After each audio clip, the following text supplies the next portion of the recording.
آج ہم ایک ایسی بادشاہت کی کہانی سنیں گے، ایک ایسی سلطنت جیسی نہ پہلے کبھی کسی نے دیکھی اور نہ ہی اس کے بعد کبھی کوئی دیکھ پائے گا۔ جی ہاں، یہ داستان ہے حضرت سلیمان علیہ السلام کی۔ ایک ایسا نام جو حکمت اور ایک ایسی طاقتور سلطنت سے جڑا ہے جس کا ہم تصور بھی نہیں کر سکتے۔ اپنے گھروں میں گھس جاؤ، کہیں ایسا نہ ہو کہ سلیمان اور ان کے لشکر تمہیں بے خبری میں کچل ڈالیں۔ ذرا سوچئے، یہ خوف بھرا انتباہ، یہ وارننگ کس کی طرف سے تھی؟ ایک معمولی سی چیونٹی کی طرف سے؟ یہی ایک جملہ ہمیں سوچنے پر مجبور کر دیتا ہے کہ آخر حضرت سلیمان تھے کون اور ان کا لشکر کیسا تھا کہ ایک اتنی چھوٹی سی مخلوق بھی اس کی آمد سے واقف تھی۔ تو چلیے اس کہانی میں گہرائی سے اترتے ہیں۔ آئیے جانتے ہیں کہ حضرت سلیمان کی اس غیر معمولی طاقت کی بنیاد کیا تھی اور یہ انہیں ملی کیسے۔ دیکھیے، حضرت سلیمان کی یہ بادشاہت کوئی عام وراثت میں ملی ہوئی چیز نہیں تھی، بالکل نہیں۔ اس کے پیچھے ایک خاص دعا تھی، ایک ایسی دعا جو انہوں نے اللہ سے مانگی۔ انہوں نے کہا، یا اللہ، مجھے ایسی سلطنت عطا فرما جو میرے بعد کسی اور کو نصیب نہ ہو۔ اور یہ کوئی طاقت کی ہوس نہیں تھی، نہیں، بلکہ یہ اللہ کی قدرت کو دنیا کے سامنے لانے کی ایک تمنا تھی۔ اور جانتے ہیں کیا ہوا؟ یہ دعا قبول ہو گئی۔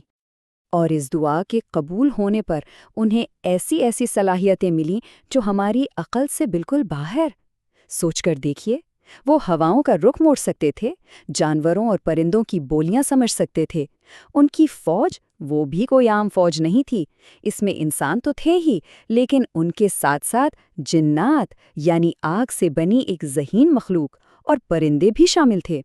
لیکن ان سب سے بھی بڑھ کر انہیں جو چیز عطا ہوئی وہ تھی بے پناہ حکمت اور سمجھ بوجھ۔ اب آتے ہیں کہانی کے اس حصے پر جو حضرت سلیمان کی طاقت سے زیادہ ان کے کردار کی گہرائی کو دکھاتا ہے۔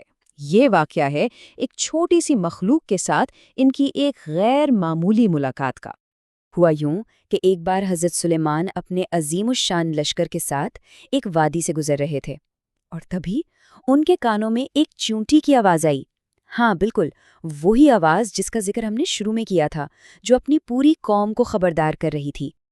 یہ آواز سن کر حضرت سلیمان مسکرا دیے، لیکن یہ تکبر کی مسکراہٹ نہیں تھی، بالکل نہیں۔ یہ عاجزی اور شکر گزاری سے بھری مسکراہٹ تھی۔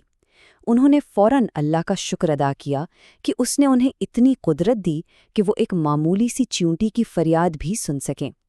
یہی واقعہ تو ان کی بادشاہت کا اصل جوہر ہے کہ اصلی طاقت رحم دلی اور شکر گزاری میں چھپی ہے۔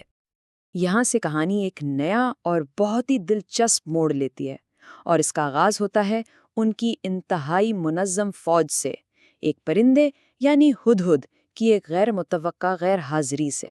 جب ہدہد واپس لوٹا تو اس نے اپنی غیر حاضری کی وجہ بتاتے ہوئے جو کہا وہ سننے لائق ہے۔ اس نے کہا، میں ایک ایسی خبر لایا ہوں جس کا علم آپ کو بھی نہیں۔ میں سبا کی سرزمین سے ایک بہت اہم اطلاع لے کر آیا ہوں۔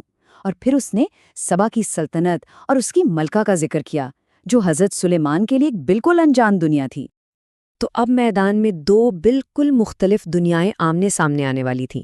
ایک طرف تھی ملکہ بلقیس، جن کی حکومت دولت اور شاندار تخت کی ہر طرف دھوم تھی، لیکن وہ اور ان کی قوم سورج کی پوجا کرتے تھے۔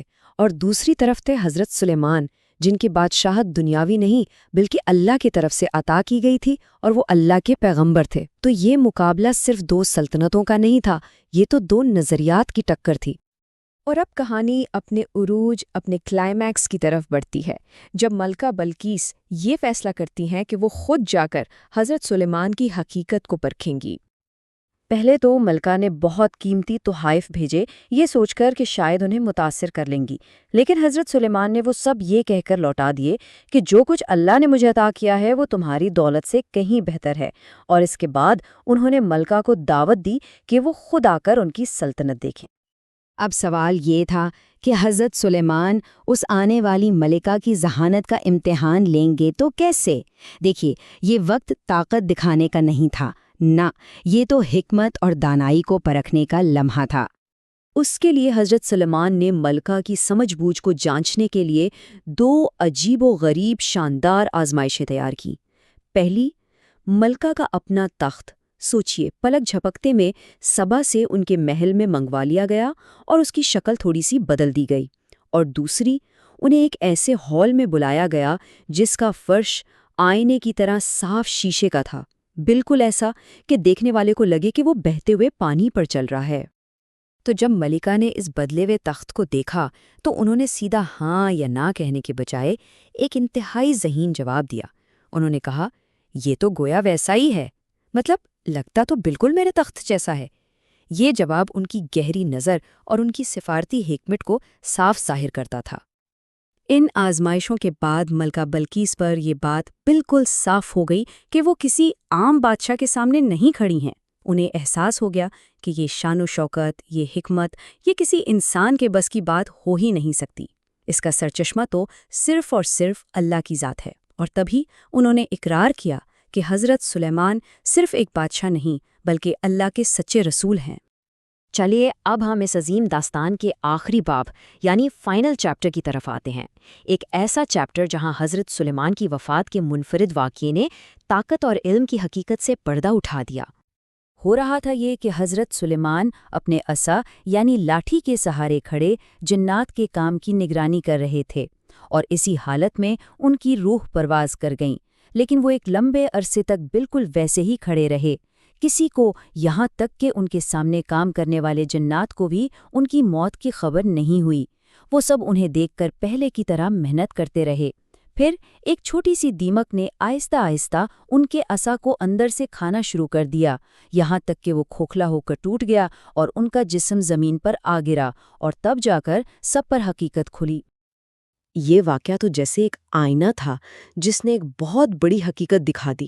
وہ طاقتور جنات جو خود کو بہت کچھ سمجھتے تھے، جو غیب جاننے کا دعویٰ کرتے تھے، وہ اس بات سے بھی بے خبر تھے کہ ان کا مالک، ان کا آقا اب اس دنیا میں نہیں رہا۔ اس ایک واقعے نے ثابت کر دیا کہ علم غیب اور ہر چیز پر قدرت وہ صرف اور صرف اللہ کے پاس ہے۔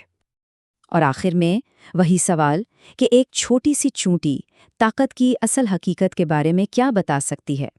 حضرت سلیمان کی پوری کہانی ایک چونٹی کی پکار سننے سے شروع ہو کر ایک دیمک کے ذریعے ان کی موت کا راز کھلنے تک ہمیں بس یہی سبق سکھاتی ہے کہ حقیقی طاقت بے پناہ اختیار میں نہیں بلکہ عاجزی، حکمت اور اس یقین میں ہے کہ اصل حاکم، اصل طاقت صرف اور صرف اللہ تعالیٰ ہے۔